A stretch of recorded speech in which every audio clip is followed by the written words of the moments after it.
Aside from showing you how to hit your head on the bench bar, I'm going to show you guys some other cool stuff too, like how to protect your shoulders on chest day. And so I am still dealing with shoulder impingement. It is improving. It is getting a little better, but I think the biggest thing that's slowing me down is just in my sleep. I keep rolling over on it, and that's like the hardest part. It's still getting better. I'm still making progress on it. And so what I'm doing with these dumbbell presses here on the flat bench is I'm angling them at a 45-degree angle. And my buddy Rob here is the one that actually showed me how to do it with this form. If you notice, he's actually curving them inwards a little more than I am, and he doesn't have a shoulder injury at all. And this is probably why. He's not lifting this way because of his shoulder injury. He doesn't have a shoulder injury, probably because he lifts this way. And so yeah, this is how we do it. Before, I used to flare my elbows all the way out. He's pushing some heavy weight right here.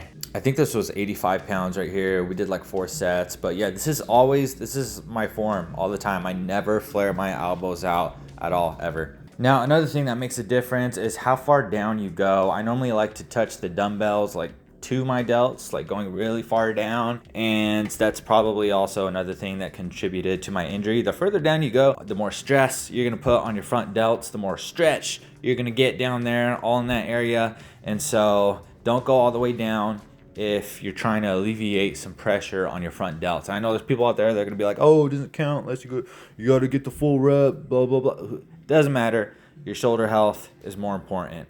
All right, so just do it how your body wants to do it. Do it in the way that's best for your body and your health and them future gains. Because in reality, the only rep that really doesn't count is the one that you can't freaking do at all, because you freaking wrecked your shoulders to the point of where they're just useless, and you can't even move your arm because you destroyed your shoulders, and now they're just useless, pathetic, destroyed, nothing, and you can't even gym anymore. You're just shoulderless forever because you wanted to look cool doing a full rep.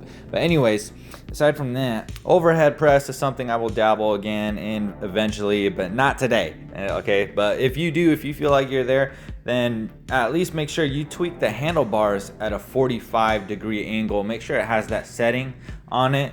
Like if you're not using dumbbells, if you're using a machine like this one, see how he has the handlebars kind of curved in? Like, I feel like there's a setting to where you could curve him in. I would have curved him in more than that. But like I said, he don't even have a shoulder injury, so he's fine. And then dips, I changed my form on this and started leaning forward a lot to alleviate the pressure on my front delts. And that completely changed how much weight that I was able to do. Now I can do way less weight, and I am way weaker with this new form. But it's because I'm incorporating different muscles. I was using my front delts a lot, and then I started using more of my chest with that form that's a lot safer for the front delts. And then right here, do that if you want to hit your head on the bar like I did. So bend the bar, and you're gonna feel your chest activate, and you're gonna feel your elbows automatically come in when you try to bend the bar, and that's gonna protect the weight from being transferred onto your shoulders.